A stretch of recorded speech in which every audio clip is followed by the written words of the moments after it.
Hi there, this is Bob Rogers, and this is my Mustang II Experimental Airplane that I built myself.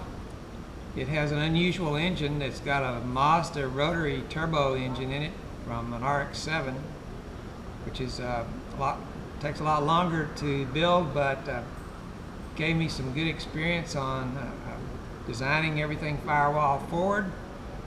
Puts out about 200 horsepower, and I've got a full IFR panel. The plane also is aerobatic. Cruises about 200 miles an hour, so we can get from A to Z pretty fast.